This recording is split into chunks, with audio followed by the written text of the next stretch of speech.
నీకు 15 నీకు 15 నీకు 15 లేవు. నీకు హెలికాప్టర్ నీకు హెలికాప్టర్ నీకు హెలికాప్టర్. అదేవిధంగా మహిళలకు ఉచిత బస్సు ప్రయాణానికి మాత్రం డబ్బులు లేవు. కానీ లోకేష్కి హెలికాప్టర్కి డబ్బులు ఉన్నాయి, పవన్ కళ్యాణ్కి హెలికాప్టర్కి డబ్బులు ఉన్నాయి, ఏదైతే చంద్రబాబు నాయుడు గారి హెలికాప్టర్లో తిరగడానికి డబ్బులు ఉన్నాయి. అలా ఏదైతే ఫీజు రియంబర్స్మెంట్కి సంబంధించి డబ్బులు లేవు రాష్ట్ర ప్రభుత్వం దగ్గర ఇవ్వడానికి, స్కూళ్లు బాగు చేయడానికి డబ్బులు లేవు, హాస్పిటల్ బాగు చేయడానికి డబ్బులు లేవు. కానీ లోకేష్కి హెలికాప్టర్కి డబ్బులు ఉన్నాయి, పవన్ కళ్యాణ్కి హెలికాప్టర్కి డబ్బులు ఉన్నాయి, ఏదైతే చంద్రబాబు నాయుడు గారి హెలికాప్టర్ ఒక్కొక్కరికి ఒక్కొక్క హెలికాప్టర్ కొనుక్కోవడానికి మాత్రం డబ్బులు ఉన్నాయి. ఎక్కితే హెలికాప్టర్ దిగితే హెలికాప్టర్. నారా లోకేష్ ఆధ్వర్యంలో ఎయిర్ బస్ H-160 అనేటటువంటి హెలికాప్టర్ ని ఢిల్లీకి సంబంధించినటువంటి చిప్సన్ ఏవియేషన్ ప్రైవేట్ లిమిటెడ్ కి ఆల్రెడీ వీళ్ళు ఆర్డర్ ఇచ్చారు.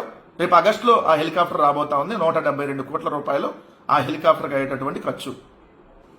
1,62,000 కోట్ల రూపాయలు అప్పులు చేసి ఒక్కటంటే ఒక్క సంక్షేమ పథకం వల్ల ఒక్కసారి రాష్ట్ర ప్రజానికాన్ని గమనించమని చెబుతా ఉన్నా. ఎంత దుర్మార్గమైనటువంటి పరిపాలన వీళ్ళు చేస్తా ఉన్నారో ఒకసారి గమనించమని కోరుతా ఉన్నాం.